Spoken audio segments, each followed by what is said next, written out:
Assalamualaikum warahmatullahi wabarakatuh. Nama saya Ilham Ibrahim dari kelas 11 F2. Jadi di video kali ini saya akan menjelaskan tentang sediaan larutan dan sediaan suspensi. Yang pertama itu sediaan larutan. Pengertian larutan. Larutan solusiones adalah sediaan cair yang mengandung satu atau lebih zat kimia yang terlarut.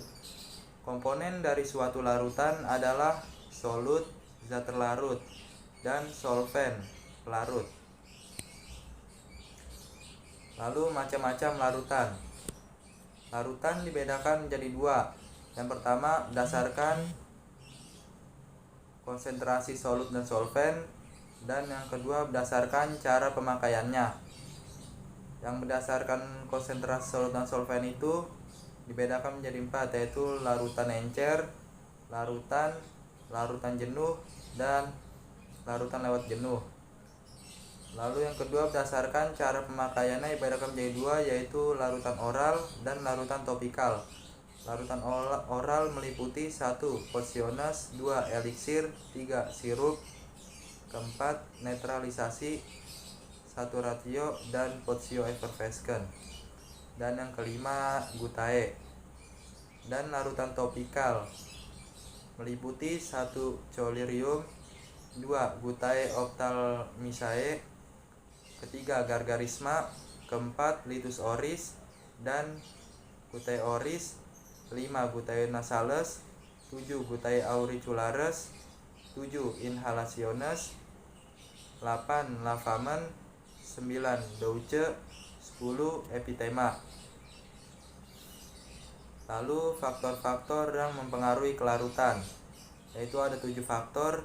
Yang pertama sifat solut dan solvent, yang kedua kosolvensi, yang ketiga kelarutan, yang keempat temperatur, yang kelima salting out, yang keenam salting in, dan yang terakhir pembentukan kompleks. Lalu keuntungan dan kerugian larutan. Keuntungan sediaan larutan.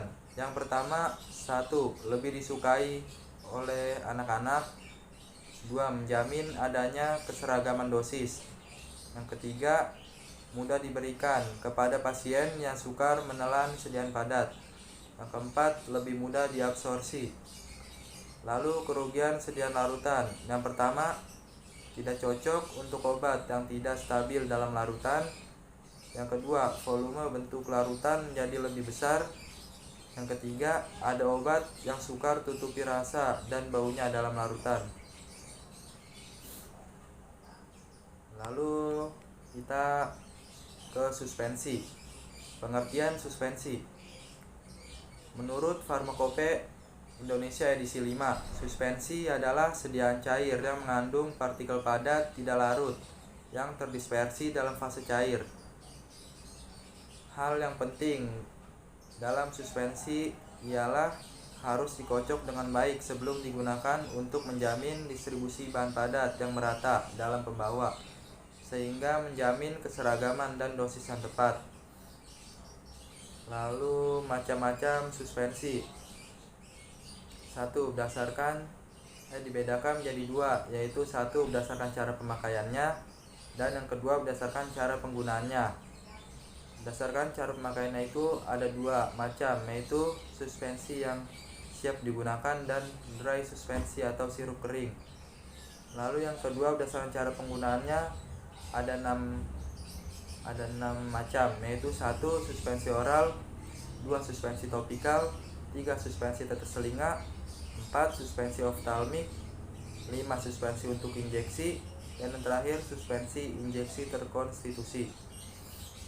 Lalu suspending agent atau bahan pensuspensi, yaitu dibedakan menjadi 2, yaitu bahan pensuspensi dari alam dan bahan pensuspensi sintetis.